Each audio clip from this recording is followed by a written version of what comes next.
설악산을 집어삼킨 눈보라 속에서 한 특수요원은 죽어가는 여장교를 살리기 위해 끝내 금기를 넘는 마지막 수단을 택했다. 얼어붙은 심장을 다시 뛰게 만든 그 선택은 분명 목숨을 구하기 위한 구조였지만 산을 내려온 뒤 돌아온 것은 감사도 영웅담도 아니었다. 그를 기다리고 있던 건 성범죄 의혹, 악의적인 소문, 그리고 군사재판이라는 가장 잔혹한 지옥문이었다. 다음 이야기가 궁금하시다면 지금 바로 채널 구독해주세요. 이 영상을 어디서 보고 계신가요? 무료로 할 수 있는 소중한 응원, 더 좋은 이야기로 보답하겠습니다. 나와 참 하찮은 원판을 걸고 독점하고 자빠졌네. 진짜 짜증나게. 707은 참 겉멋만 부리러 여길 왔나? 귀청 떨어지게 울린 하드록의 소음을 뚫고 싸늘한 음성 하나 알파집 내부의 기류를 바꿨다. 땀과 탄산마그, 내슘과 독한 쇠비린 내음이 진동할 공간은 모든 최정예 부대원만 남은 특수작전팀 전용 훈련장. 시비를 걸어 온 인물은 바벨의 축 옆에서 하얀 분말 가루를 문지르고 있던 해군 엘리트팀 UDT 소속 송서아 대위였다. 전교 1등 수료는 기본 지옥훈련 과정을 맨 처음 홀로 통과한 서아는 특수부대 내의 독보적인 악마자식다. 냉옥 여제자라는 별명처럼 서아의 매서운 시선에는 일말의 자비도 없었고 갈라지는 견고한 몸매 위로는 타부대에 향한 과도한 우월감이 가득 차서 보였다. 서아의 뼈찬 조롱이 향한 타겟 방 180kg의 원판을 몸통에 올리던 장교였다. 특전 707 핵심 타격단 소속 강태건 팀장 즉시 귓속 끼운 채인 검은 귀마개를 조용히 빼면서 시선을 돌렸다. 짙게 그을린 승모근의 예전 전투 때 패인 상처가 언뜻 비춰졌고 밀착된 전술 셔츠조차 찢을듯 팽창해버린 그놈 체격은 실로 펄떡거리는 괴물상 같았다. 이미 150kg 웜업 세트 손쉽게 마친 그랜 송서아의 조롱에 일절 멘탈의 흔들림 갖추지 않았다. 그랜다. 송대 위에 검은 동공 뾰족하게 찔러온다면은 강 팀장의 동공은 해 한 줌 파고들지 못할 어둠 속의 암흑이다. 루틴 방해하지 마라. 송 팀장 여군대위 들고서 서선 텀블러 매트 위 팍 내리꽂으며 비웃음을 줬다. 여군은 금방 160kg 핵심 루틴을 5번 퍼펙트 폼으로 끝낸 직후였다. 남자 특수요원도 기겁할 만 괴물 무게다. 이걸 정령 트레이닝라 부를 건가? 내 시각 노인 요가로 비치는데? 혹시나 707의 뉴 핵심 작전이 도로변 나가 차량 안내라도 뛰는 건가? 딱 그쯤 힘이라면 야광봉 휘두르기 참 알맞군. 돌연 훈련장 사방에서 바벨들이 매트 위 곤두박질 무거운 파열음이 터져나왔다. 근방에서 훈련 중인 70과 UDT 군인들의 두 눈이 한 곳에 쏠렸다. 평범한 사병 간의 신경전이 아니었다. 한국 군대 특수부대 최고 봉우리 양 진영의 자부심이 지독하게 충돌할 화약이 터진 형국다. 강 팀장은 고개 좌우로 틀어 뼈맞출 파열음 울리며 느릿이 돌아섰다. 완력이 특임대의 진리라고 확신하나? 전부는 아닐세. 기저탕 전제 조건이지. 여 팀장이 바짝 걸어와 그놈 승모에 꿰맨 707 마크를 검지 끝으로 팍팍 밀다. 군살이라고 발견할 틈 전혀 170cm이 이상급 매끈하고 묵직한 골격. 서한테선 서늘한 페퍼민트 향취 가득한 저기가 발산돼 나왔다. 기본적 소양도 안 되는 약골이 최고급 배지를 받고 다니니 기막혀서 이래. 해군 소속이라면 당장에 쫓겨났을 텐데. 퇴출. 강 팀장의 얼굴 근막이 희미하게 일그러짐. 대테러 타격 시 폭탄의 파편돌 온몸에 맞고도 목표물 제거해 강철로 칭송된 남자께 절대 던질 수 없는 능욕이었다. 강 팀장은 무원 속 머신에 걸어갔다. 콜콜. 기대단 기본 요건의 종착을 확인하게 함세. 그랜 180kg 철봉 양쪽에 20kg 강철을 시끄러웁게 결합했다. 합산 220kg 금소금이 훈련장을 가득히 채웠고 707내 장사왕이라 칭하던 박요원마저 입을 떡 벌리는 미친 하중 밑에 전원이 마른 침만 넘겼다. 강 팀장은 변함식 잠잠했으나 놈의 육중한 메스감 내부에서는 살벌한 저기가 끌어올라 맴돌다. 서하대위 시선이 매서워지다. 220kg는 여군 인생 절대 불가능 초월의 수치밖에 3개였다. 당장 오기 부리는 건가?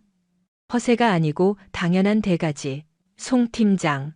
강 팀장의 톤다운 짙게 울렸지만 참 압박감은 쇳덩이 중량을 압도했다. 내기를 하지.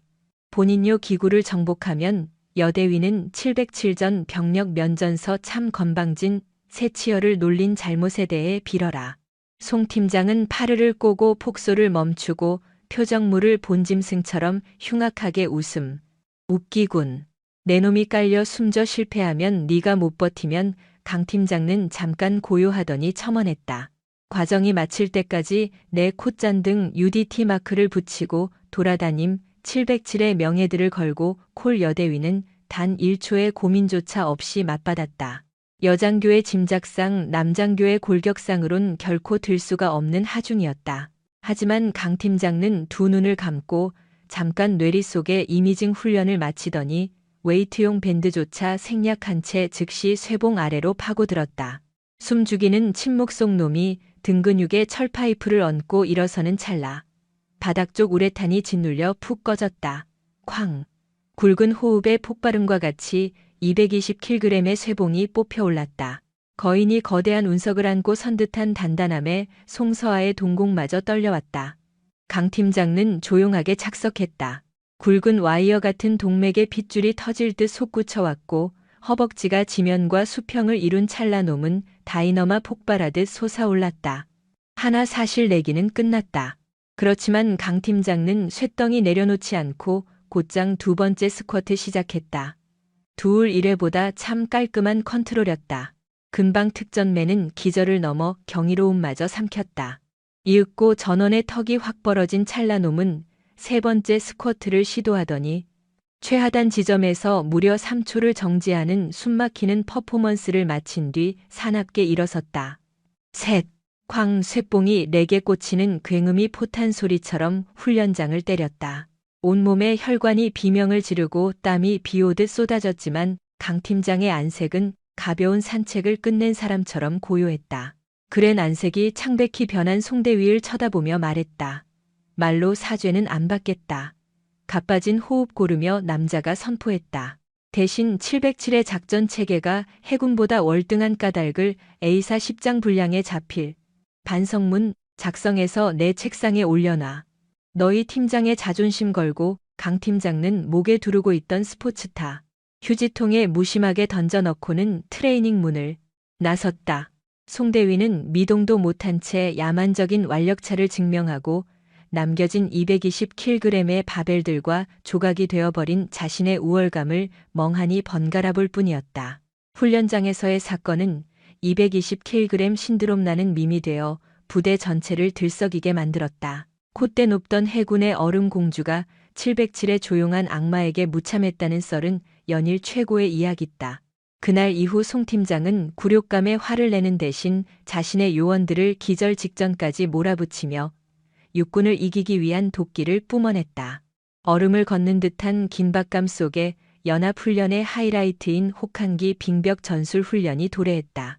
장소는 강원도 설악산 입산 금지 악마의 이빨이라 불리는 직벽 얼음지대 체감상. 영하 20도를 맴도는 파괴적인 폭풍설이 불고 있었다. 회의사항 핵심은 시루트 얼음 직진 돌파. 하지만 브리핑을 듣던 강 팀장의 표정이 무겁게 굳어졌다. 벽면을 조용히 관찰하던 강 팀장이 손을 들었다. 교관님, 시루트는 우회해야 합니다. 어제 극심한 온도 이상 상승으로 내벽 코어에 수많은 균열이 발생했고 그 위에 눈이 쌓인 상황입니다. 내벽 안쪽에서 하중을 버티지 못하는 파열음이 들립니다. 산사태 붕괴 직전의 전조 현상입니다. 교관이 결론을 내리지 못하는 찰나 송 팀장이 금속 비너 한 개를 강 팀장의 발밑에 툭 던지며 비웃었다. 파열음 감성적이 신의 강 팀장 안전기를 타면 40분이나 밀려난다고 707은 눈사태 두려워 작전도 망치나 보지. 우린 그런 헛소리 안 믿어. 강 팀장의 눈이 순식간에 험악하게 번뜩였다. 미신이 아니다. 송 팀장 상군이 보내는 경고다. 쫄 먹었으면 텐트서 라면나 끓이고 있어. 우린 전진한다. 치루트 진입 만료할 틈도 없이 송서학과 UDT 대원들은 바락나도 분출하듯 미친 속도로 빙벽을 타기 시작했다. 미친 짓을 강 팀장은 이를 악물고 송수신길 들었다. 707원 비루트 5회로 뛴다. 전력 2배 그리고 비상용 장비 최상단으로 세팅해놔. 강 팀장의 팀이 방향을 튼튼 찰나 숲 전체를 뒤흔드는 끔찍한 굉음이 터졌다. 단순한 눈폭풍이 아니었다. 깎아지은 직벽 상단의 거대 얼음 전체가 괴물의 아가리처럼 쩍 갈라지며 무너져 내리고 있었다. 전원 업드. 강 팀장의 고함과 동시에 수백 톤의 백색 사신이 시루트를 집어삼켰다. 그 생지옥 속에서 강 팀장은 반사적으로 허리춤에서 조명탄을 뽑아 UDT 팀이 마지막으로 관측된 지점을 향해 쏘아 올렸다. 무전기 너머로 송 팀장의 찢어지는 비명과 노이즈가 뒤섞이다. 이내 끔찍한 정적이 찾아왔다. 거센 눈보라 지나간 자리. 10허턴 빙벽은 거대한 눈무덤으로 변해 있었다. 해군 전원 실종. 요원의 절망적인 외침이 울리자마자 강 팀장은 이미 백팩에서 열감지 장비를 꺼내 들고 있었다. 전원 수색 포메이션으로 변한 골든타임 10분 내가 앞장선다. 최부사 상황 통제실의 즉각 응급구조 헬기 타전의 나머지 병력은 내 뒤를 바짝 따라붙으며 재난 지역 수색을 전개한다. 강 팀장은 눈폭탄로 형성된 거대한 구덩을 향해 주저없이 몸을 던졌다. 뇌리를 스치던 여 팀장의 서늘한 눈빛은 온데간데 없고 오직 전우를 살려야 한다는 본능만 번뜩였다. 통신 주파수부터 잡아. 생존 신호가 최우선다. 몰아치는 칼바람 속에서 강 팀장의 뾰족 갈린 명령이 꽂혔다. 영하 20도를 맴도는 호환의 절벽. 매몰 속부는 곧 죽음의 카운트다운을 의미했다. 포착. 여기 매물자 2명입니다. 요원분들이 야전삽을 준 채 맹렬하게 눈을 파고 들었다.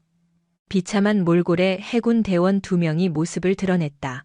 한 명은 비통하게도 이미 심정지 상태였고 다른 한 명은 다리뼈가 산산조각 난 채 극심한 저체온증으로 경련을 일으키고 있었다. 최중사는 즉시 응급처 실시하고 이송 준비해 아직 실종자 1명이 남았다. 무전 신호가 안 잡힙니다. 송 팀장 대위님 위치 파악이 불가능합니다.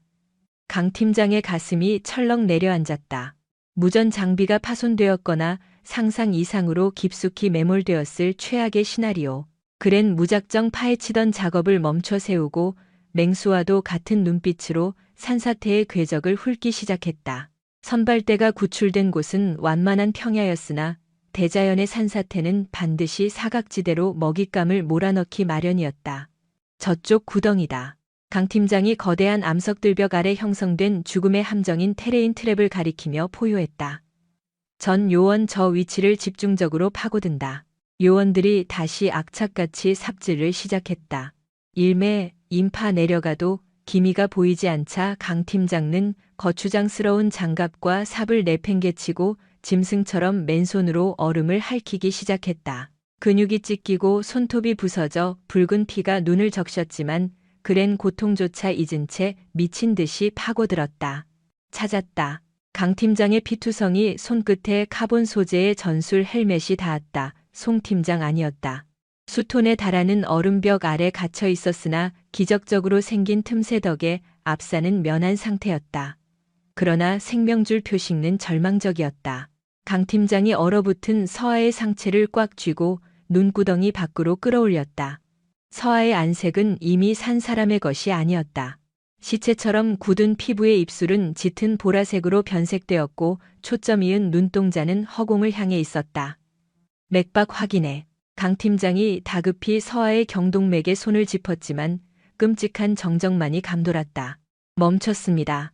최중사가 비참한 얼굴로 고개를 저었다. 포기하지 마. 아직 맥 잡혀 있어. 강 팀장이 괴수처럼 으르렁거리며 외쳤다. 최중사 비상헬기 ETA 다시 확인해. 강 팀장님 악천후로 운항 불가랍니다. 최소 20분 아니 30분이 걸릴 수도 있습니다. 20분이라니. 강 팀장은 핏기가 가신 송 팀장 안의 이목구비를 멍하니 내려다보았다. 지금 몸 상태로 단 5분이면 돌아올 수 없는 뇌파괴. 10분이 지나면 의학학적 사망 확정이었다. 심장은 다 써버렸으나 무거운 바위 얼음에 짓눌려 갈비뼈 부러졌을 확률이 커서 섣부른 심폐소. 생술 CPR은 오히려 놈들의 폐장을 찌를 흉기가 될 수 있었다. 핫팩팩이나 얇은 은박 담요 따위는 뼛속까지 얼어붙은 몸을 녹이기에 한참 부족했다. 빌어먹을 강 팀장이 눈밭을 주먹으로 강타하며 분노를 터뜨렸다. 그 찰나놈의 이성에 작전팀 최후의 생명 매뉴얼 중 가장 극단적이고 짐승적인 체온 공유법이 번개처럼 스쳐 지나갔다. 최 부산의 강 팀장님 지금 즉시 자녀 요원 인솔해서 20M 후방으로 빠져 주변에 임시 방풍 텐트를 구축한다. 내 추가 지시가 떨어지기 전까지 누구도 이 반경 안으로 넘어오지 마. 철저히 막아내라. 알았지. 최 부사는 당황한 기색이 역력했으나 대원을 찢어 죽일 듯한 강 팀장의 선을 펄 안광에 짓눌려 황급히 경례했다. 명령 수달하겠습니다. 군인들이 시야 밖으로 사라지자 강 팀장은 송 팀장을 둘러엎고 폭풍설을 피할 수 있는 비좁은 암벽 틈새로 은폐했다. 그랜 백팩에서 전술 텐트와 혹한 기용 침낭을 끄집어내어 얼음 땅 냉기를 차단했다. 이어 그랜 눈물과 피로 범벅이 되어 얼어붙은 송 팀장 안의 방한복을 괴물처럼 찢어 발겼다. 꽁꽁 언 특수 섬유가 유리 조각처럼 파열음을 내며 바닥으로 흩어졌다. 미워해도 좋다. 송 팀장. 그랜 굳게 닫힌 서아의 귀에 대고 속삭임. 강 팀장 역시 폭풍설에 흠뻑 젖어버린 본인의 상의를 자비 없이 뜯어 던졌다. 영하 20도의 눈폭풍이 맨가슴을 때리자 마치 화산불 불에 데인 듯한 착각이 일었다. 남잔 이미 염라대왕 문지방을 반쯤 넘어간 송 팀장의 얼음같이 찬 몸뚱이를 본인의 벌거벗은 상체 피부로 강하게 품어안다. 악! 야릇했던 감정 따위는 일절 비집을 틈이 없는 완전한 지옥의 고통이 밀려왔다. 송 팀장 안의 육신은 무거운 드라이 아이스를 안고 있는 것과 차이 없었다. 피부가 맞닿는 찰나 세포가 비명을 지르며 파괴되는 듯한 충격. 그것은 살점을 찢는 아픔을 넘어 골수를 얼려 부수는 잔인한 한기였다. 강 팀장은 단열 침낭을 끝까지 끌어올려 두 사람의 형체를 완전히 봉쇄했다. 정신줄 놓지 마. 그랜 서아의 귓바퀴에 뜨거운 숨결을 내뱉으며 통곡하듯 소리쳤다. 이런 개죽음은 용납 안에 송 팀장 네가 매일 욕하던 707 부대장품에서 이딴 식으로 초라하게 끝내지 마. 당장 눈 떠. 눈을 떠서 평소처럼 나를 쏘아보란 말이다. 강 팀장은 단순한 물리적 열기가 아닌 자신의 혼과 생명력을 쥐어짜 서아에게 밀어넣고 있었다. 심박이 끊긴 서아의 차가운 가슴 부근에 자신의 뜨거운 흉부를 강하게 밀착시켜 심장 고동을 일치화시키려 애었다. 지옥과도 같은 시간이 흘렀다. 고작 10분 남짓이었지만 강 팀장에게는 전생을 겪어내는 듯한 고통이었다. 강 팀장 역시 심각한 열 손실로 인해 시야 흐려지고 환청이 들리기 시작했다. 여기서 끝인가? 의식이 아득해지던 찰나였다. 얼음장 같던 송 팀장의 등줄기에서 전기가 통하듯 미세한 파동이 이었다. 굳게 다물려 있던 창백한 입술 틈새로 죽음을 거스르는 가느다란 숨소리가 새어나왔다. 헉! 살아났군. 강 팀장의 입술 끄트머리에서 안도의 탄식이 터져나오는 것과 동시에 최 부사의 다급한 무전과 함께 굉음을 내며 설산을 찢어기는 구급 헬기의 프로펠러 소리가 진동했다. 강 팀장님, 항공구조대 도착했. 바위 틈을 비집고 들어오던 최 부사는 그대로 돌부처처럼 굳어버렸다. 눈앞에 펼쳐진 것은 상체를 온전히 드러낸 강태건 대위가 실오라기 하나 없는 송서아 대위의 상반신을 야수처럼 꽉 끌어안은 채로 있는 무척 충격적인 장면이었다. 너 들었냐고. 특임단 강 대위가 해군 송 대위를 눈밭에서 확 벗겨놓고 안고 있었대. 미친 거 아니야. 훈련장에서 크게 당했던 걸 복수하려고 기회를 노린 거라며 참 어떻게 기절한 여성 장교를 상대로 입에서 입으로 퍼져나가는 악의적 소문은 전염병보다도 훨씬 빠르고 설산에 강풍보다도 매서웠다. 첩첩산 중 훈련장에서 발생한 비극은 국군 수도 병원의 중환자실을 지나 대한민국 군사작전의 핵심인 계룡대 본부의 통제실까지 2~3시간 만에 퍼져갔다. 최 중사는 부대의 원칙에 맞춰 본인이 두 눈으로 본 광경을 의무적으로 기록해야만 했다. 작성된 현장 보고서는 짧았으나 그 문장이 숨기고 있는 충격파는 대지진과 같았다. 임시 피난처 발견 당시 강태건 대위와 송서아 대위 2명 다 방한복과 상의를 탈의한 상태. 강 대위가 맨몸인 송 대위를 강하게 품고 있는 것을 목격함. 비상 속보를 즉각 전달받은 특전사령관은 너무 큰 충격을 받아 뒷목을 잡았다. 이건 가벼운 동계 훈련 중 난 사고가 아니었다. 특수부대와 UDT의 자존심 대결. 양측 군대의 힘겨루기. 두 젊은 남녀의 스캔들. 거기에 얼마 전 훈련장 안에서 터진 위협적 도발 사태까지 한데 엉켜서 아주 추잡하고 더러운 서사가 새롭게 창조되어 가고 있었다. 악감정 섞인 충격적 복수의식을 잃은 송서아는 국방수도병원 중환자실 ICU로 급히 이송되었다. 내부 장파열을 동반한 치명적 저체온증과 갈비뼈 연속 골절. 그녀는 인공호흡 장비에 의지한 채 사신의 문턱에서 외로운 전투를 벌이고 있었다. 강태건 역시 긴급 병동 침상에 몸을 뉘어야만 했다. 송서아 몸에 숨을 불어넣기 위해 본인의 생존 에너지를 글자 그대로 쏟아부은 대가는 끔찍하기 그지없었다.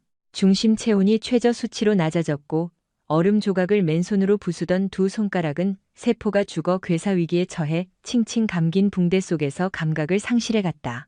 하지만 병동 문틈으로 새어 들어오는 시선 중 그를 동정하는 자는 한 명도 없었다. 괴물을 보는 듯한 시선 쓰레기 취급을 하는 듯한 조롱뿐이었다.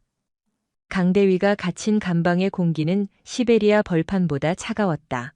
국방부 수사본부에서 파견된 헌병대와 군사경찰 특수수사단이 감금 밖을 2중 3중으로 감시하고 있었다. 그는 영광스런 부상자가 아니라 성범죄 취급을 받았다. 현 상태는 말할 만한가요?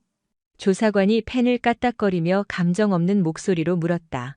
강태건은 눈길 한 번 주지 않았다. 오직 피 묻은 붕대 뭉치만 헛개 비듯 응시할 따름이었다. 이봐 강대위, 우리도 같은 업계 사람끼리 험한 꼴 보고 싶지 않네. 딴 말 말고 진실만 털어놔.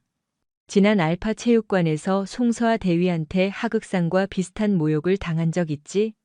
악심이 남았던 거지. 침묵함은 너한테 독이다. 송 대위가 임무 통제를 벗어나 위험지대인 시루트로 단독 진입을 했어. 그 헛된 자존심 때문에 애꿀은 대원이 전사하고 본인도 죽을 뻔했단 말이지. 그래서 이번에 뼛속까지 참교육을 시전하고 싶었나? 군사경찰 조사관의 어조가 얼음 조각처럼 날카로웠다. 의식불명인 여성 장교 군복을 산산조각 찢고 맨살을 부비댈 때 머릿속에 무슨 생각이 들었지? 한심한 수컷의 복수심이 좀 채워졌어. 707 부대를 엿먹인 그 자존 높은 암캐를 내 밑에 짓눌러놨다는 생각에 환이라도 느꼈냐고. 조사관의 비열한 도발에 강태건의 고개가 천천히 들렸다. 칠흑 같은 시면의 눈동자가 조사관을 응시하자 에어컨 냉기보다 더 찬 기운이 방안을 훑었다. 내 사명이었다. 그 특수임무 생존 교본 제사장 3조에 명시된 최후의 생명구조 사명이었다고.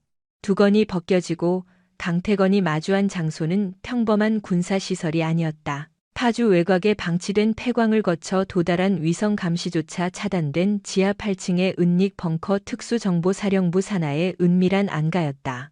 밀실 내부엔 얼음장 같은 강철 테이블과 의자만이 덩그러니 놓여 있었다.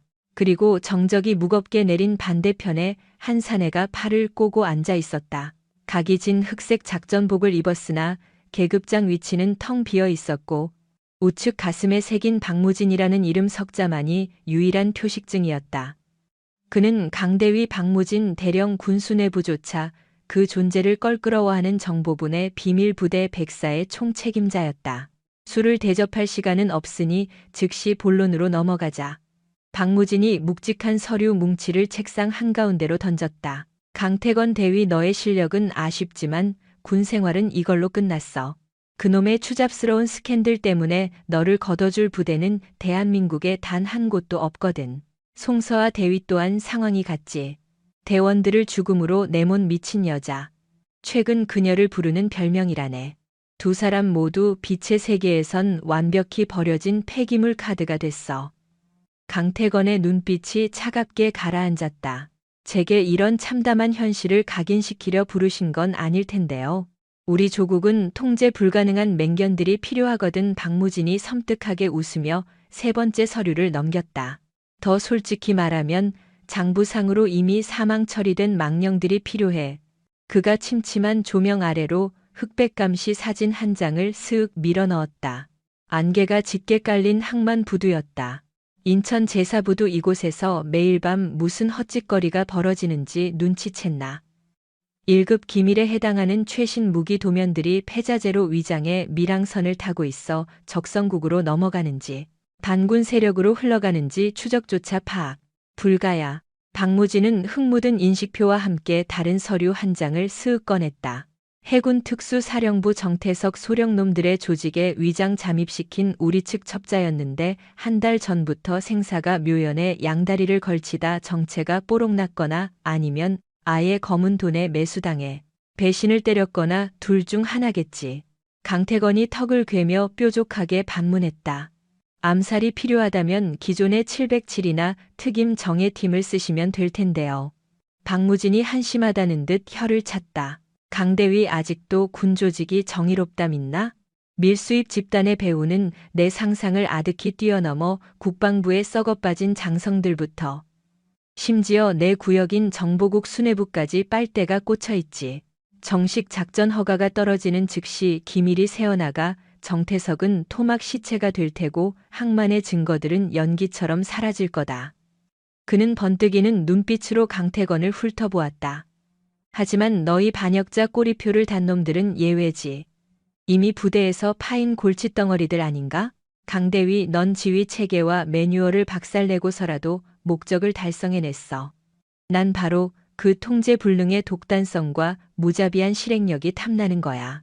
박무진이 눈짓으로 굳게 닫힌 방문을 가리켰다. 잠금 장치가 풀리며 사복 요원들의 호의 속에 송서아가 밀실로 들어섰다. 아직 체력을 다 회복하지 못해 안색이 하얗게 질려 있었지만 두 눈만큼은 살기를 품고 있었다. 그녀 또한 까닭도 모른 채 죄수처럼 끌려온 터라. 강태건을 마주하고 놀랐으나 이내 감정을 짓누르고 포커 페이스를 지켜냈다. 박무진이 교활하게 미소 지었다. 송대위 넌 나락으로 추락하는 와중에도 얄팍한 자존심 따윈 개나 줘버리고 사태를 꿰뚫어보는 결단을 내렸어. 그 무서운 생존 본능과 잔혹함이 내겐 훌륭한 무기지. 그는 사냥감을 노리는 뱀처럼 두 사람을 주시했다.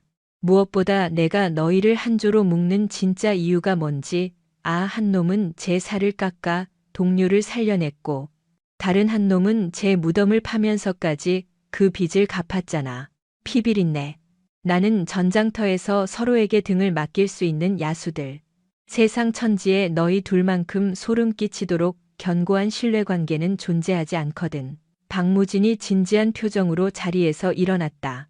이 방을 나서는 순간 너희 둘은 수치스러운 불명의 저녁을 맞이하게 된다. 평생 성범죄자와 대원들을 사지로 몬 무능한 지휘관이라는 주홍 글씨를 달고 쥐죽은 듯 살아가겠지.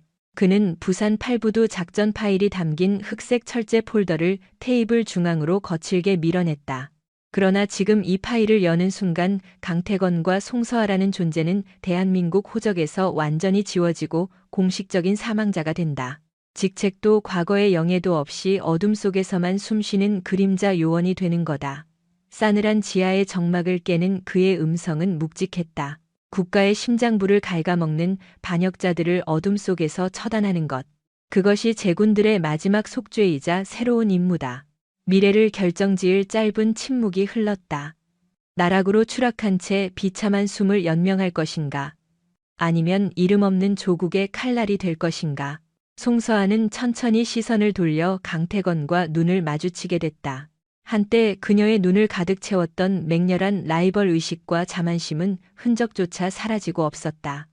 그 자리엔 벼랑 끝에 내몰린 전우에 대한 씁쓸한 연민과 결의만이 번뜩였다. 강태건은 굳은 표정으로 심한 화상 흉터가 일그러진 오른손을 뻗어 결연히 부산 8부두 작전 서류를 움켜쥐었다. 임무를 하달해 주십시오. 송서아 또한 망설임 없이 그의 투박한 손등 위로 자신의 손을 포겠다. 저도 끝까지 함께 하겠습니다.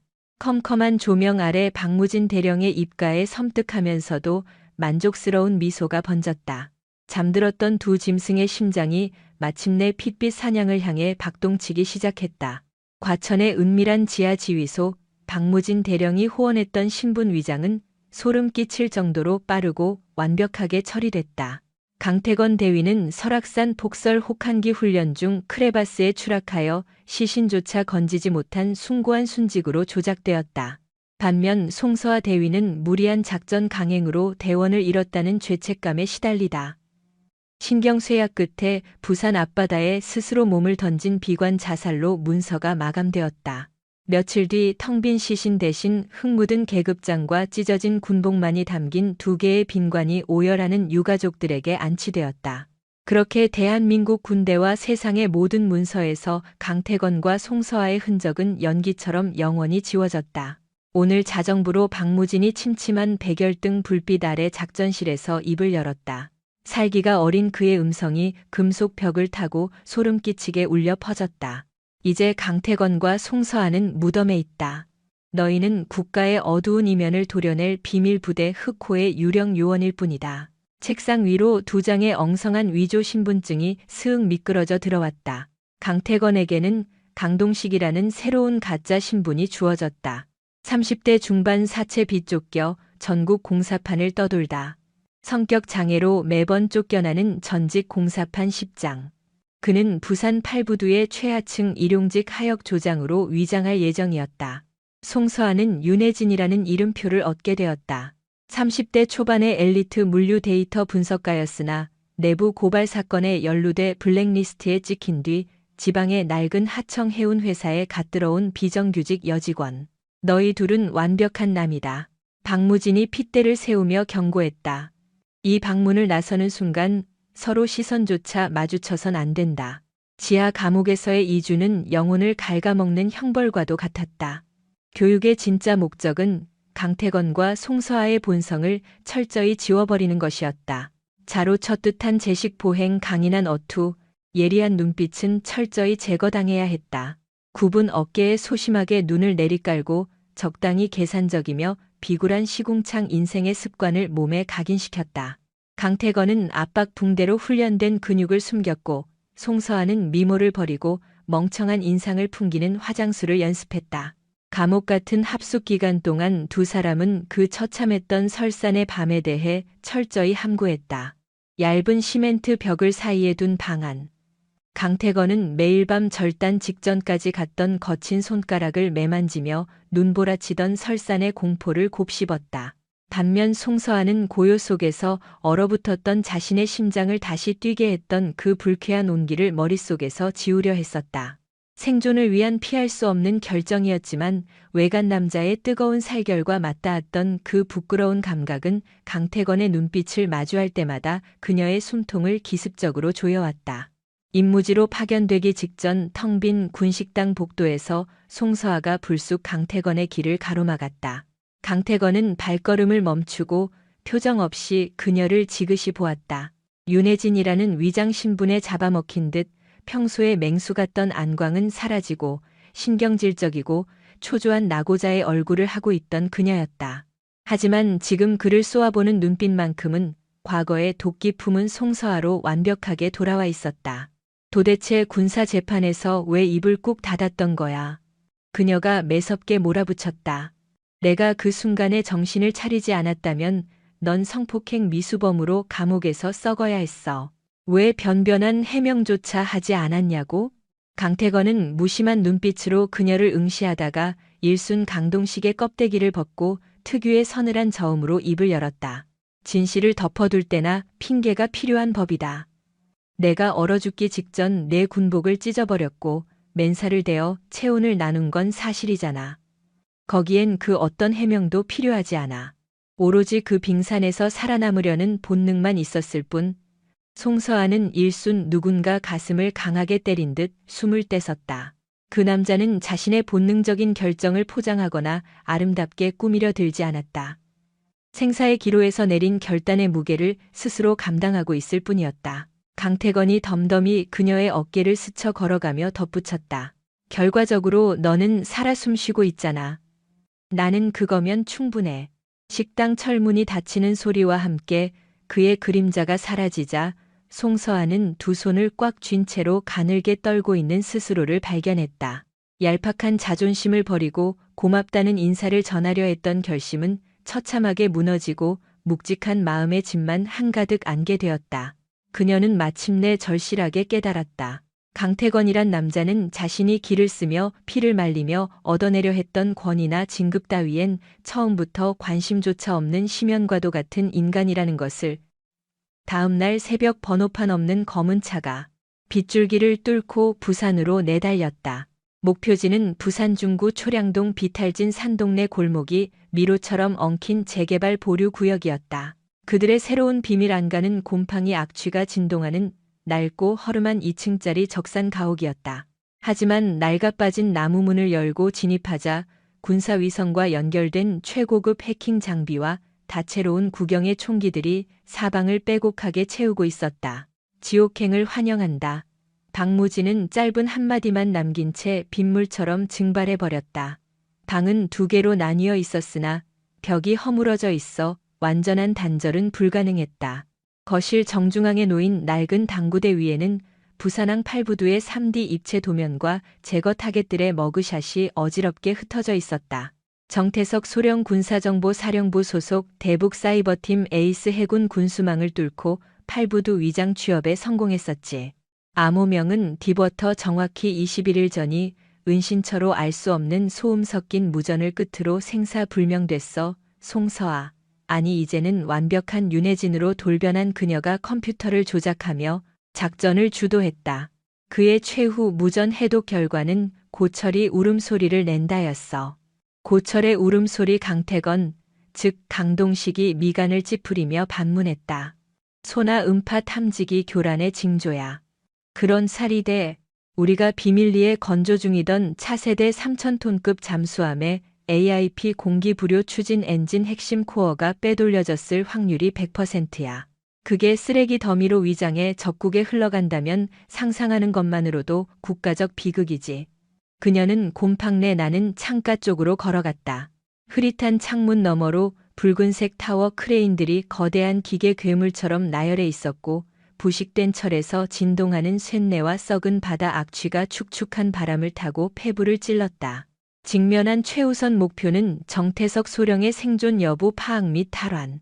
만약 이미 제거당했다면 그가 피로 숨긴 백업 파일들을 확보하는 것. 그리고 최종 표적은 비리의 온상 송서아가 다트판에 박혀있던 백발의 군고위 간부 사진에 단검을 쑤셔 넣었다. 별 3개를 단 해군 군수 사령관이었다. 이 거대한 밀반입 경로는 일개 깡패나 부두 브로커 따위가 감당할 규모가 아니야.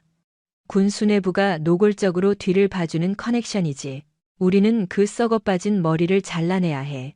정태석은 그 단서를 쫓으려다 제거당한 게 틀림없어. 2 사람은 무거운 침묵 속에서 서로의 눈동자를 마주했다. 과거 지독한 특수훈련에서 서로의 숨을 끊으려 안달났던 최정예 장교들의 기싸움은 먼지조차 남지 않았다. 오직 이 끔찍한 시궁창 속에서 살아남아 임무를 마쳐야만 하는 비참한 그림자들의 전우에만이 피어오르고 있었다. 이제 내일 오전 6시 강태건이 땀과 기름때에 찌든 작업복 겉옷을 걸치며 다짐했다. 노가다꾼 강동식이 8부두 사지판으로 투입한다.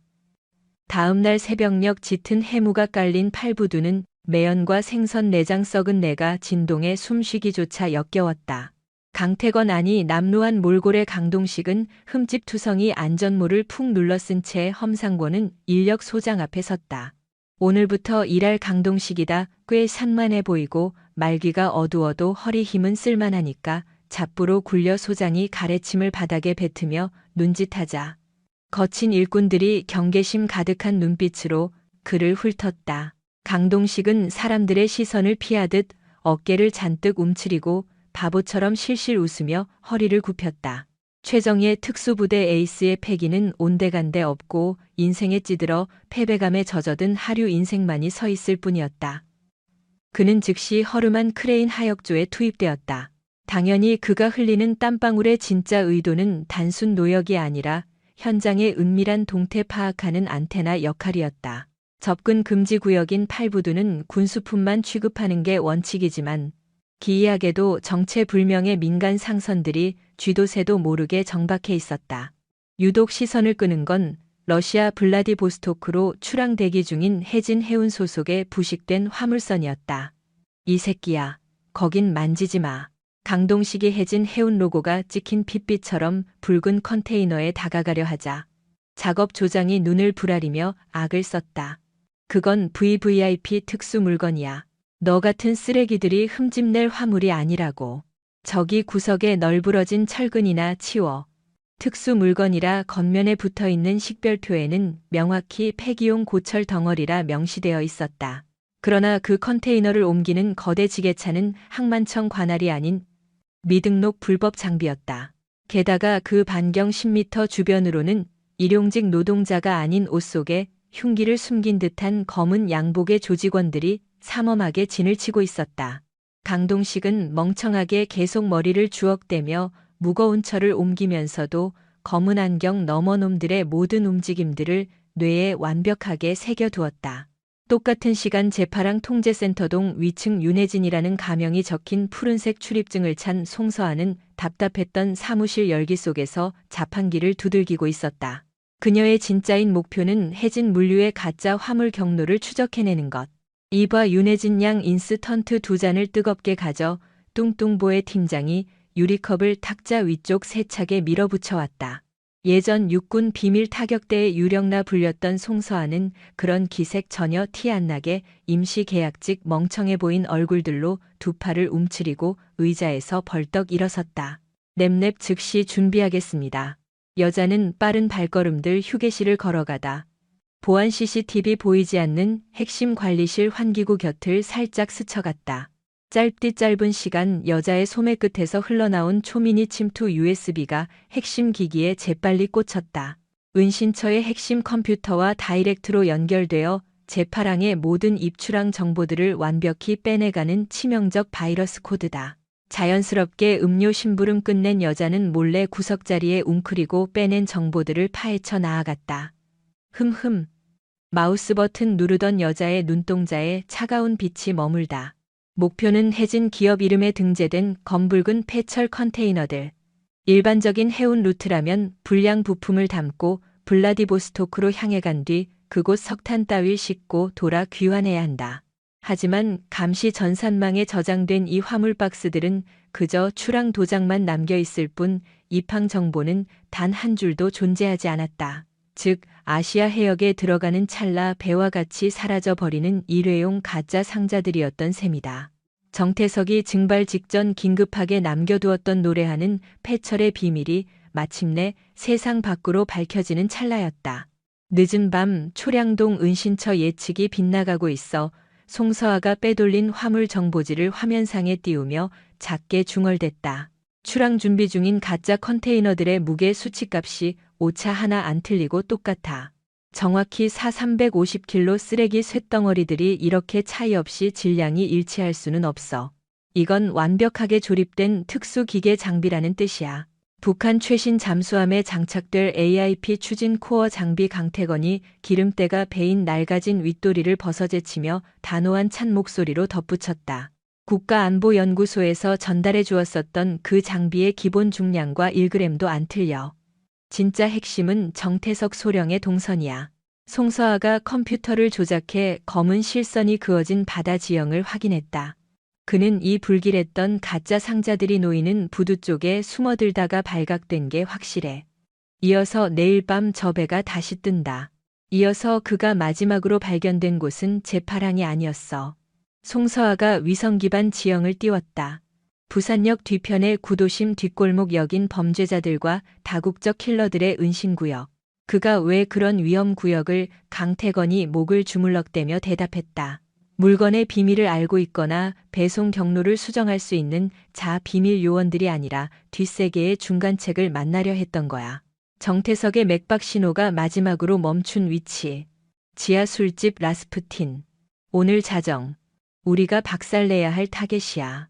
뒷골목은 화려 네온 불빛과 주정뱅이 고성으로 혼란스러웠다.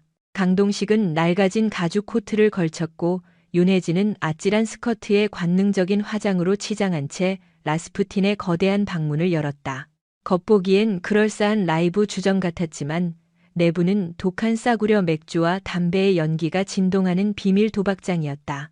불법 체류 킬러들과 그들을 경호하는 건달 무리들이 어두운 분위기를 만들어내고 있었다. 둘은 몰래 웨이터에게 다가가 정태석의 3D컷 사진을 건넸다. 웨이터는 모른 척하며 컵을 닦았으나 그의 흔들린 눈동자는 VIP 라운지의 한 놈들을 향했다. 비싼 양복을 입었지만 행동이 경박한 사내. 미스터 곽이라 불리는 중개인. 무기류들 밀수입 경로를 외국 범죄단에 넘기는 자이자 정태석이 사라지기 전 마지막으로 만났던 놈이다. 송서아가 꼬리를 흔들며 그에게 다가갔다. 혼자 마셔요. 완전 취해볼래요? 미스터 곽이 끈적한 눈빛으로 여자의 쇄골을 할 듯 쳐다보았다. 어디서 굴러들어온 쓰레기야? 내 술자리엔 최고급 와인류 아니면 안 올라오는데. 나도 최고급 정보에만 관심 있거든요. 송서아가 그의 귓가에 손을 얹으며 목덜미 차갑게 속삭였다. 열흘 전 여기서 너희와 거래했던 군인의 행방을 불면 내 놈 목숨은 살려주게 해줄게. 미스터 곽의 눈동자가 흔들렸다. 뭐야? 이 미친 또라이는 그가 짜증을 내며 송서아 뒤에 어깨를 밀치려던 찰나. 무쇠 집게 같은 소나귀가 그의 뒷덜미를 낚아챘다. 강동식으로 변장했던 강태건이었다. 이봐 내 동료한테 함부로 손을 뻗으면 박살나지. 강태건의 핏발 서린 눈동자는 더 이상 어리숙한 양아치가 아니었다. 첩보 부대의 피도 눈물 없는 살인마 그 자체였다. 이 쓰레기 같은 놈들은 뭐야? 미스터 곽이 고함을 지르자 라운지 근처의 경호원 7명이 다 같이 품에서 단검 자루를 꺼냈다. 구경꾼 역시 구경거리가 생겼다는 듯 콧노래를 불며 포위망을 좁혔다. 제명에 못 죽을 새끼들이군. 경비팀 대장이 깨진 맥주병을 들고 협박해왔다. 강태건이 송서아에게 귓속말을 던졌다. 6초 준다. 퇴로 확보해. 3초면 떡을 쳐. 대장이 병을 내리찍는 찰나 강태건은 회전하며 그의 발목 관절을 짓밟았다. 살이 찢어지는 파열음과 함께 대장이 꼬꾸라지자 송서아는 뒤로 제비를 돌아 테이블 위로 올라가 웨이터의 이마에 총구를 겨눴다. 모두 움직이지 마. 아는 순식간에 아수라장 변했다. 강태건은 달려드는 덩치 큰 놈의 코를 날려버리고 그를 인간 방패로 쓰며 미스터 곽을 압박했다. 육군 비밀 타격대의 실전 무술을 마스터한 송서아는 웨이터를 기절시킨 뒤 유리병을 집어던져 돌진하는 킬러들의 안면을 박살냈다. 엘리트다운 깔끔한 타격이 아니었다. 오직 살기 위해 악마처럼 물어뜯는 뒷세계의 난투극이었다. 강태건은 미스터 곽의 멱살자락 틀어쥐고 벽면에 강하게 쳐박다. 정태석, 지금 어디에 숨겨뒀어? 컥컥. 내가 어떻게 알아? 인내심 시험하려 들지 마. 강태건이 미스터 곽의 엄지 손가락을 뒤로 확 꺾어버리자 그가 돼지멱다는 비명을 토해냈다. 말해 다 말할게. 그 군인놈이 선을 넘었어. 대륙 물류의 사장님 덫에 걸렸다고. 사장님 마처로 항구 뒷세계 라인의 찐 보스야. 그놈이 군인을 납치했어. 지금쯤이면 바다 저 아래서 부패하고 있을걸. 그 순간 술집의 비상구가 박살나며 소음소총으로 무장한 검은 정장 무리가 들이닥쳤다. 대륙 물류의 암살조였다. 빌어 도망친다. 강태건은 미스터 곽을 방패막이로 던져버리고 송서아의 등허리 감싸 안았다. 두 사람은 거대한 스테인드 글라스 창문을 몸으로 깨부수고 뛰어내렸다. 와장창 소나기처럼 쏟아지는 총탄을 뒤로 한 채 두 요원은 무법천지의 거리를 빠져나가 짙은 어둠 속으로 자취를 감췄다. 구창고를 개조한 은신처. 강태건은 칼로 등 쪽에 박힌 총알 파편을 파내며 보드카 부어 소독했다. 송서아는 피에 젖은 작전복을 정비하며 도청 중인 경찰 통신망을 브리핑했다. 어젯밤의 소동은 동네 건달 간의 약물 이권 다툼으로 은폐 처리됐어. 우리 흔적은 지문 한 안 남았고 마처로 송서아가 모니터에 검은 상처가 있는 남자의 얼굴을 띄웠다. 북한 특수부대 출신 테러조로 활동하다 처형을 피해 블라디보스토크를 거쳐 도망쳤지. 표면적으로는 대륙 해운의 가짜 사장 진짜 정체는 아시아를 아우르는 불법 생화학 무기 유통망의 두목이야. 정태석은 그 악마의 소굴에 떨어졌군. 강태건의 두 눈에 짙은 분노가 서였다. 미스터 곽이 확실히 경고했어. 벌써 바다에 가라앉았을 거라고. 생존 가능성은 제로야 진짜. 강태건은 피르를 지혈하던 압박 붕대를 꽉 묶었다. 끝장나는 거지. 포기할 건 아니잖아. 형, 아니. 강동식 팀장 송서아가 그의 앞을 가로막았다. 우리의 제일 중요 임무는 정태석의 목숨 아니야. 암호 확보지. 그가 살아남아 있더라도 그를 구하려다 덜미가 잡히면 파국적인 재앙이 닥칠 거라고. 예전 지리산맥 기밀 임무 때와는 위치가 완전히 뒤바뀌어 있었다.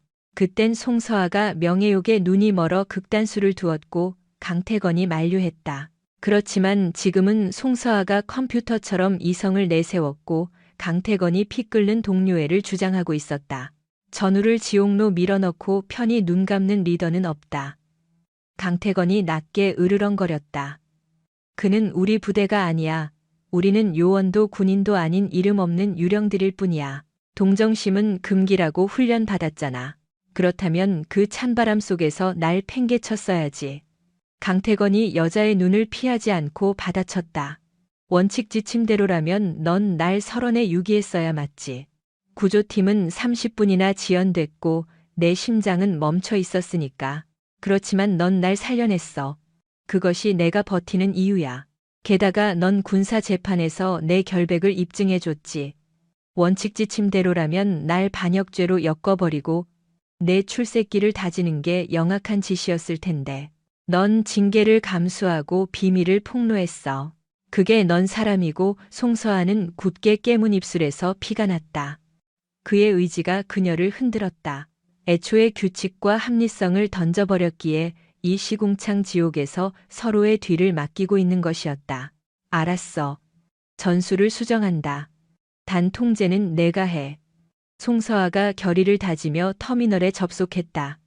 여자의 타이핑이 허공을 갈랐다.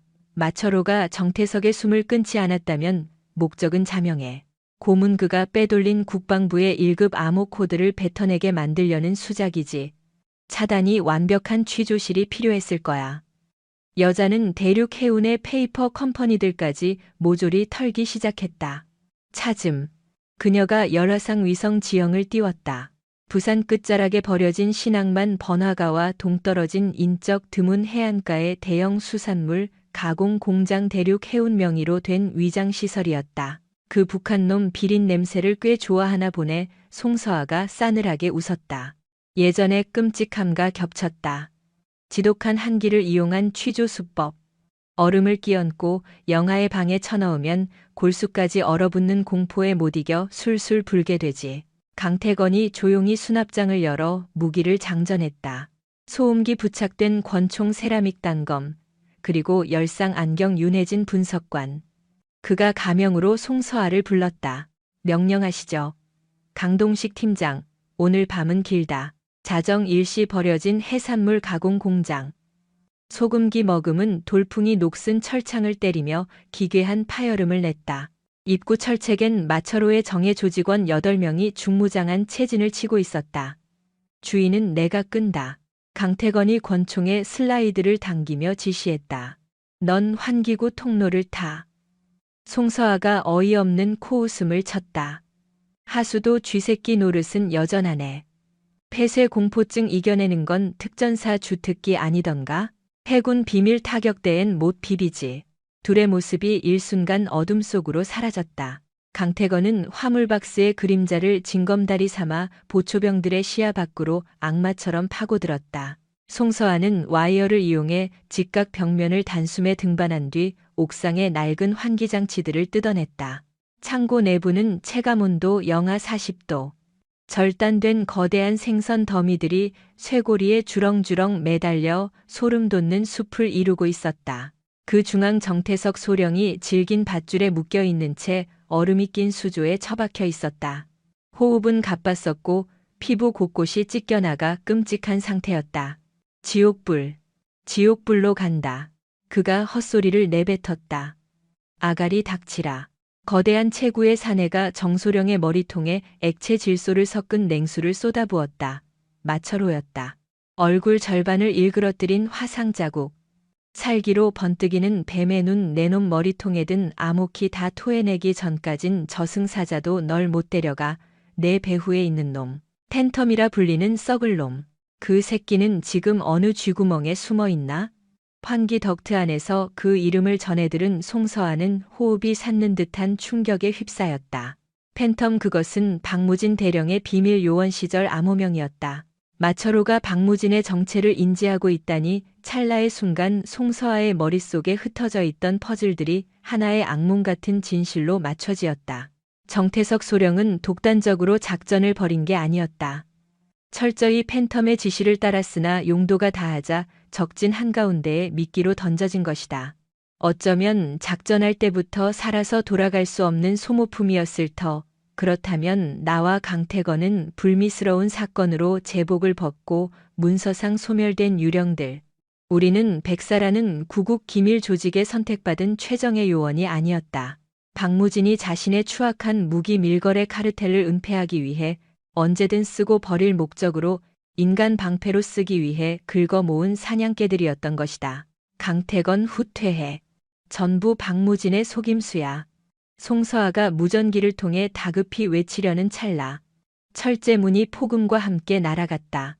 타이밍은 지금이다. 강태건이 입구의 보초들을 박살내고 돌입했다. 마철호가 기다렸다는 듯 특수 개조된 샷건총을 장전하며 비웃었다. 먹잇감 제발로 걸어 들어왔군. 팬텀이 쓰레기 처리를 위해 보낸 새 하수인들. 헛소리 집어치워 강태건이 지게차 뒤로 몸을 던지며 응사했다. 강태건, 우리는 체스말이었어. 흑막은 박무진이라고 지붕에서 줄을 타고 내려온 송서아가 처절하게 소리쳤다. 강태건의 이성회로가 하얗게 타버렸다. 박무진이 배신자라고 지옥에 갈 시간이 되니 눈치가 확 생겼나 보지. 마철호가 송서아를 향해 방아쇠를 당기려 했다. 비켜. 강태건이 맹수처럼 도약해 마철호를 덮쳤다.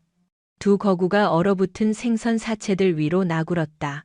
살과 뼈가 부딪히는 파열음이 공장안 울렸다. 특수전 부대 출신 인간 병기와 정찰 총국의 살인 기계가 오직 목숨을 건 육탄전에 돌입했다. 챔. 강태건이 안면 훅을 꽂아 넣었지만 마철호는 맷집으로 버텨내며 역으로 강태건의 발목을 꺾어버렸다. 불쌍한 개새끼들. 너희 주인이 벌써 타이머를 맞춰뒀어. 180초 뒤면 여긴 잿더미가 된다. 마철호가 외투 안에서 붉은 불이 깜빡이는 무선 스위치를 흔들어 보였다. 정태석을 업고 당장 도망쳐. 강태건이 고통을 참으며 송서아를 향해 소리쳤다. 안 돼. 같이 나가야 해. 주저하지 말고 당장 꺼져. 내 마지막 짓이다. 송서아는 입술을 꽉 물며 뻗어버린 정태석을 부축해 일으켰다. 박무진. 정태석이 거친 숨을 몰아쉬며 여자의 어깨에 기대어 신음하듯 뱉어냈다. 그 짐승이 진짜 악마야. 모든 음모는 그놈 작품이었어. 기무사 기밀 자료가 모두 내 시계에. 이것이 유일한 증거다.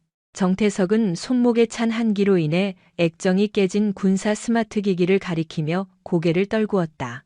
눈을 떠봐 정태석 이대로 끝날 순 없어. 송서아가 필사적으로 그를 붙잡았지만 그의 숨결은 이미 떠버 있었다. 강태건과 마철호가 사투를 벌이던 지하 냉동창고에서 대형 폭발이 일어났다. 강태건은 무서운 화염에 휩쓸려 무너져 내리는 무거운 철골 구조물 밑으로 튕겨나갔다.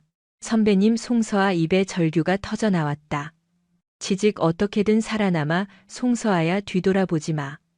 이어폰 너머로 상처투성이가 된 그의 마지막 유언이 흘러나왔다. 공장의 기둥이 파열음을 내며 붕괴되기 시작하였다. 송서아는 핏자국 선명한 정태석의 팔목에서 시계를 빼내어 가슴 깊이 챙겼다. 그리고 그녀를 살려내기 위해 불길 한가운데로 뛰어든 강태건을 눈물로 외면한 채 무너지는 장애물 사이로 죽을 힘을 다해 뛰었다. 두 명의 비밀 요원 중 한 명은 죽음이라는 챕 속으로, 다른 한 명은 칠흑 같은 부산의 잿빛 밤바다 속으로 모습을 감추고 있었다. 매서운 화약 냄새와 비릿한 핏물 향이 섞인 밤바람이 그녀의 뺨을 때렸다. 송서아는 포기하지 않았다. 붕괴에 내리는 감천왕 냉동 창고의 잔해를 넘어 악몽 같은 화염을 등진 채 그 불지옥에서 그녀를 구출해낸 강태건을 묻어두고 뛰었다. 살아남아라. 송서아. 메아리처럼 귓가를 맴도는 그의 쉰 목소리가 그녀의 멘탈을 끊어놓을 듯했다. 그것은 절대적인 지시이자 아픈 유언이었다. 첩보원 훈련은 요원에게서 감정을 지워내도록 세뇌시켰지만 지금 그녀의 뺨을 타고 흐르는 것이 지독한 매연 때문인지 살을 에이는 해풍 때문인지 혹은 터져버린 슬픔 때문인지 알 길이 없었다. 그녀는 정태석 소령의 시신에서 챙겨온 차가운 금속 시계를 가슴 부근에 꽉 쥐었다. 이 작은 고철 덩어리가 강태건이 바친 생명의 가치였다. 송서아는 약속된 초량동 은신처로 발길을 향하지 않았다. 박무진이 설계한 치명적인 덫일 것이 자명했기 때문이다. 그녀는 이제 철저한 유령이었다. 문서상으로는 밤바다에 몸을 던져 시신조차 찾지 못한 사망자였으나 실제론 국가정보망 전체가 찾는 1급 수배자였다. 그녀가 피신한 곳은 영도구 변두리. 망가진 어선들이 버려진 폐조선소의 녹이 쓴 컨테이너 구석이었다. 차가운 빗물이 스며들어오는 칠흑 속에서 송서아는 얼어붙은 손가락으로 정태석의 스마트워치를 자신의 해킹 단말에 동기화시켰다. 이 기기는 평범한 장비가 아닌 극한 조건을 견디는 정보부 최상급 보안 장치였다. 정태석의 피 맺힌 입술이 마지막으로 남긴 패스. 오케아노스를 기입하자 패널에 붉은색 액세스 코드가 떠올랐다. 홀로그램으로 투영된 장부가 열리는 순간 송서아의 숨이 턱 막혔다. 그것은 조국의 등에 칼을 꽂은 반역자의 비밀 장부였다. 박무진이라는 그림자가 여러 해 걸쳐 직조해낸 거대한 반역 네트워크가 고스란히 담겨 있었다. 부산항의 위장 상선을 통하여 적국으로 유출된 차세대 잠수함 기술에 거래내어 그리고 다크랩을 거쳐 용병 단체로 흘러간 정밀 타격 무기 리스트들. 가장 끔찍한 것은 정화라는 명분으로 살해된 내부 요원들의 살생부였다. 정태석 소령의 프로필 옆에는 붉은 글씨로 코드킬. 승인이 반짝거렸다. 그 아래로 이어진 두 줄의 기록이 그녀의 눈길을 멈추게 했다. 강태건, 707 특임대, 송서아, UDT 상태 작전상 불가피한, 부수적 사망 요망 프로젝트 흑호 투입 후, 김한용 소모성 자산으로 분류 항구 작전 종료 시 마철호과 엮어 폭사 처리할 것. 소모성 자산 송서아의 입술이 미친 듯 떨리다. 모태 지시 여겨져 핏방울이 맺혔다. 강태건은 단지 그녀를 살리려다 사망한 게 아니었다. 박무진은 애당초 가장 방해되는 장애물들을 한 곳에 몰아넣고 모조리 쓸어버릴 속셈이었다. 그들은 시작부터 장기판 위에 버려진 말들에 불과했던 것이다. 무서운 배신감이 날카로운 얼음처럼 그녀의 가슴을 찔러댔다. 옛날 UDT에서 불리던 혹한의 마녀가 깨어났지만 그건 과거의 자만심 넘치던 엘리트 군인이 아니었다. 칠흑 같은 원한을 품고 저승에서 기어 올라온 무서운 악귀였다. 송서아는 그 정보를 암호화 집에 복사했다. 하지만 이 판도라의 상자를 누구에게 전달한단 말인가? 첩보사령부는 벌써 박무진의 놀이터가 된 지 오래고 국방부 통제망은 그의 앞잡이들이 친 거미줄에 둘러싸여 있었다. 주류 언론에 터뜨린다 해도 죽은 자의 폭로는 흔한 디페이크나유 음모론으로 평가절하될 게 뻔했다. 박무진의 목숨을 끊으려면 벌레처럼 숨는 대신 가장 눈부신 스포트라이트 아래로 뛰어들어야 했다.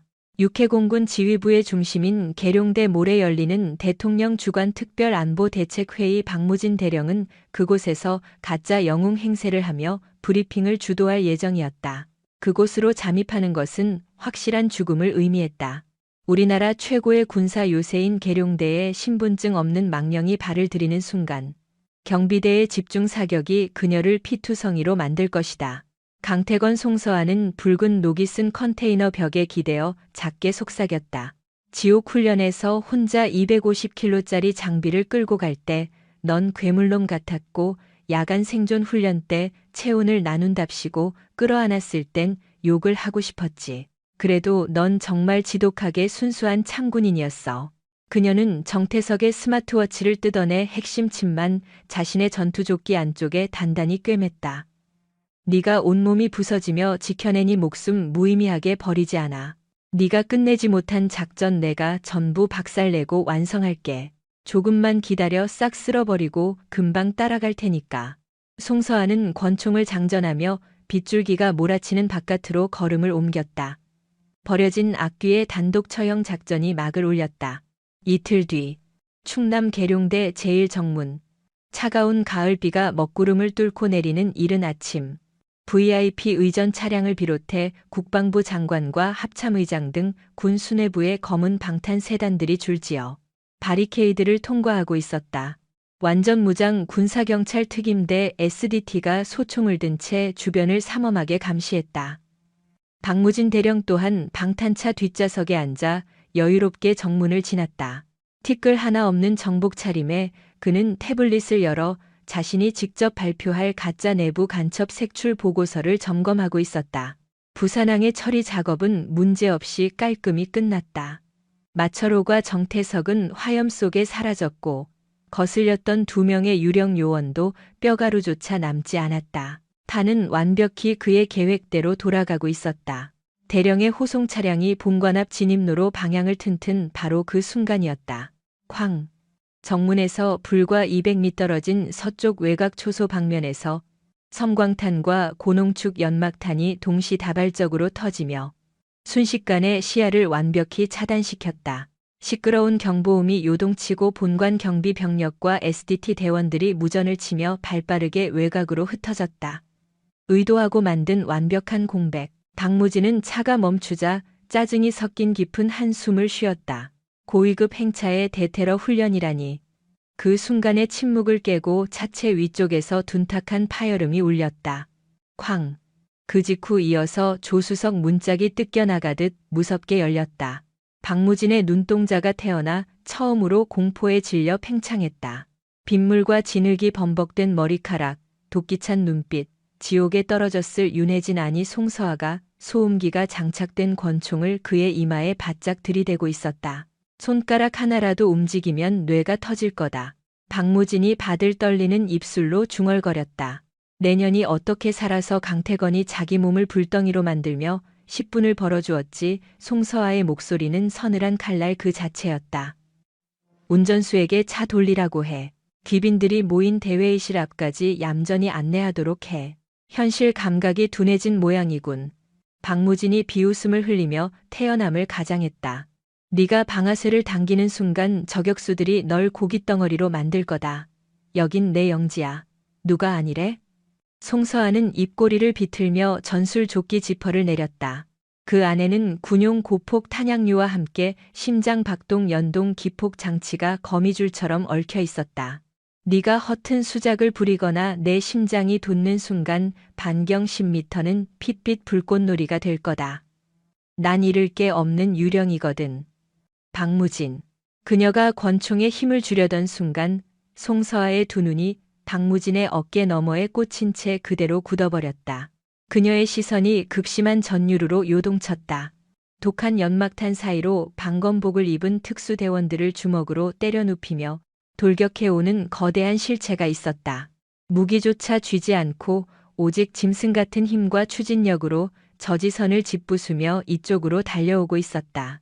얼굴의 절반이 흉측한 화상으로 일그러지고 방탄복은 잿더미가 되어 찢겨나갔지만 특유의 보법 패턴과 맹수 같은 눈빛, 그 광기 어린 압박감은 한 사람뿐이었다. 강태건. 송서아의 부름이 흔들렸다. 짐승 같은 사내가 살아 숨쉬고 있었다. 독한 괴물. 박무진의 얼굴이 창백해졌다. 마철호과 함께 먼지도 없이 타버렸어야 할 강태건이 핏빛 악마처럼 자신들을 향해 맹렬히 달려오고 있었다. 강태건은 창고 대형 폭발 직전 짐승 같은 힘으로 이중 철골벽을 부수고 영하의 바다로 몸을 던져 기적적으로 살아남았던 것이다. 그는 송서아가 혼자 적의 심장부로 뛰어들 것을 직감하고 뼈가 부러진 몸을 이끌고 이곳까지 쫓아와 준 것이었다. 송서아 멈춰. 강태건이 야수처럼 소리쳤다. 그의 두 눈에 송서아의 몸에 감긴 폭탄이 들어왔다. 그놈이 아니야. 박무진은 꼭두각시일 뿐이 강태건의 다급한 고함은 차가운 총성음에 묻혔다. 푸준 발사음은 송서아의 총구에서 터진 게 아니었다. 박무진의 반격도 아니었다. 뜻밖에도 탄환은 운전석 쪽에서 날아왔다. 여태까지 숨소리조차 내지 않고 정면만 주시하던 박무진의 담당 운전병. 그가 감정 없는 얼굴로 뒤를 돌아보며 특수소음 권총의 방아쇠를 당긴 것이다. 강태건의 쇄골 아래에서 검붉은 피가 허공으로 튀었다. 그는 비틀거거리며 피를 토하면서도 어이없지 않는다는 듯 운전수가 박무진을 번갈아 보더니 쿵 하고 무릎을 꿇었다. 송서아는 충격을 받은 듯 머릿속이 새하얘졌다. 그때 박무진이 야비한 조소를 흘렸다. 군대밥을 먹더니 머리가 굳었군. 내가 진짜 그림자 두목이라고 믿었나? 그가 고개를 돌려 운전대를 잡은 녀석을 향해 턱짓했다. 비친 남자는 계급장조차 없는 아주 앳된 얼굴의 민간인이었다. 그가 손에 쥔 것은 국방부 내부에서만 쓰는 특급 암호화 제머였다. 인사하지. 이분이 오랫동안 우릴 조종한 진짜 흑막이다. 나는 그저 진열창에 세워둔 화려한 허수아비에 불과했지. 진짜 그림자. 운전수로 위장의 전황을 관망하던 사내가 송서아를 향해 조용히 웃었다. 유감이군요. 송서아 대위. 두 분 다 아주 우수한 사냥개였습니다. 다만 주인을 물려고 하길래 목줄을 조일 수밖에 없었죠. 아, 송서아는 다시 쓰러져 내리는 강태건의 상처투성이 몸뚱이를 보며 야수처럼 절규했다. 원수의 정체조차 조작된 완벽한 기만극이었다. 강태건은 땅바닥에 엎어지면서도 붉게 선 눈으로 박무진의 열린 차 문짝을 필사적으로 움켜쥐었다. 안그의 입술 사이로 핏방울이 흘러나왔다. 진짜 흑막이 남은 탄환을 장전하며 송서아를 정조준했다. 이제 무대에서 사라질 시간입니다. 그래, 싹 다 지옥으로 가자. 송서아는 씁쓸한 미소를 지으며 눈을 감았다. 시선에 박힌 강태건의 슬픈 얼굴을 마지막으로 새기며 그녀는 망설임 없이 가슴 위에 얹어둔 폭탄의 안전핀을 당겨버렸다. 먼저 가서 기다려라, 이 쓰레기들아. 1년 뒤 늦가을의 국립대전 현충원 정태석 소령의 비석 옆으로 새로 안치된 2개의 묘비가 바람을 맞고 있었다.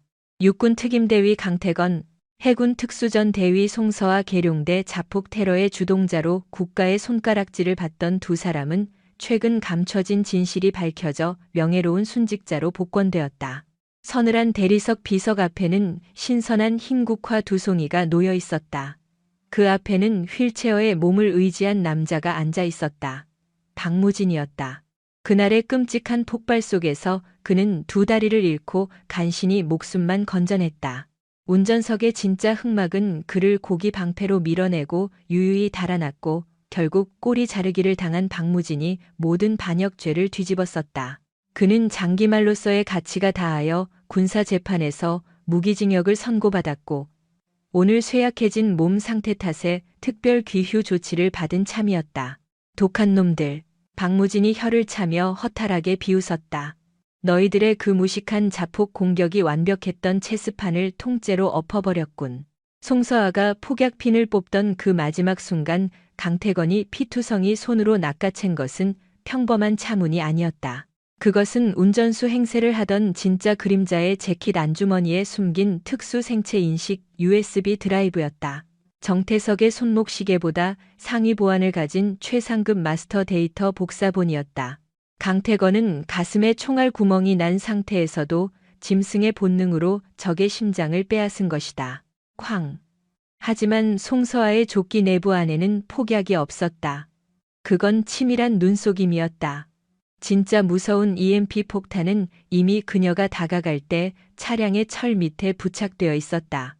그녀가 누른 것은 자폭 버튼이 아니라 강태건이 빼돌린 데이터의 전송을 차단하는 EMP 폭발 스위치였다. 장치가 가동하기 직전 강태건은 USB를 품에 안은 채 반대편 하천으로 몸을 던졌다. 어마어마한 전자기 파장과 화염이 박무진의 차량을 덮쳤다. 송서아는 파편에 찔려 그 자리에서 희생했고 박무진은 다리가 잘려나갔다. 그리고 유유히 도망치려던 진짜 흑막은 박무진이 쓸쓸히 고개를 돌렸다. 비석 넘어짓게 들이운 참나무 그늘 아래 롱코트 깃을 올린 한 남자가 그를 조용히 응시하고 있었다. 불길이 남긴 흉악한 상처가 얼굴의 반을 덮었지만 사냥을 노리는 야수 같은 눈빛만은 여전히 푸른빛 강태건이었다. 그는 살아남았다. 송서아가 자신의 목숨을 불태워 만들어준 짧은 틈을 타고 마스터 데이터를 확보하는 데 성공했다. 강태건은 타락한 국방부나 합참 지휘부가 아닌 군 조직 밑단에서 조용히 한 길을 걸어온 육군 수사단의 청렴한 늙은 원사에게 이 거대한 반역의 증거를 소포로 보냈다. 그 결과 어둠의 세력의 카르텔은 모조리 해체되었다. 법적인 서류상 강태건은 송서아와 함께 사망한 영웅으로 기록되었다. 그는 완전히 기록이 지워진 찐 유령이 되어 아직 숨결이 붙어있는 그림자의 잔당 세력을 하나씩 처단하며 사냥 중이었다. 박무진이 교도관의 안내에 이끌려 돌아가며 자주 섞인 혼잣말을 내뱉었다. 지독한 얼음 마녀가 마침내 강철을 깨부수었군. 아니지. 가장 뜨거운 불덩어리가 되어 강철에 제 이름을 새겨 넣었어. 박무진이 사라진 뒤 강태건은 조용히 다가와 송서아의 비석 앞에 섰다. 대리석 묘비엔 예전 구김살 없이 늠름했던 그녀의 흑백 제복 사진이 붙어 있었다. 강태건은 무거운 코트 주머니에서 은빛으로 반짝이는 낡은 금속 펜던트를 꺼냈다. 옛날 가혹한 수중 훈련 당시 두 사람이 함께 이겨냈던 심해 산소통 밸브를 고쳐서 만든 투박한 군번줄이었다. 그가 밤을 지새워 직접 갈아 만든 유품이었다. 그는 그것을 하얀 국화 곁에 조심스레 내려놓았다. 넌 단 한 번도 차가운 적 없었어. 송서아. 강태건의 쉰 목소리가 가을 바람에 흩어졌다. 그 누구보다 제일 먼저 제일 뜨겁게 타오르는 사람이었지. 그는 말없이 경례를 올린 뒤 몸을 돌려 노을이 지는 현충원 언덕을 향해 발길을 옮겼다. 최종적인 의미와 교훈은 다음과 같습니다. 진짜 군인은 모욕을 갚기 위해 힘을 쓰는 사람이 아니다. 자신의 목숨이 꺼져가는 순간에도 끝까지 전우의 숨을 붙잡는 사람이다. 때로는 썩어버린 조직이 영웅을 죄인으로 만들기도 한다. 거짓은 소문이 되고 진실은 침묵 속에 묻혀버리기도 한다. 하지만 시간이 지나도 절대 사라지지 않는 것이 있다. 바로 진실이다. 그 진실은 결국 가장 높고 가장 더러운 권력까지도 조용히 그리고 반드시 무너뜨리게 되어 있다.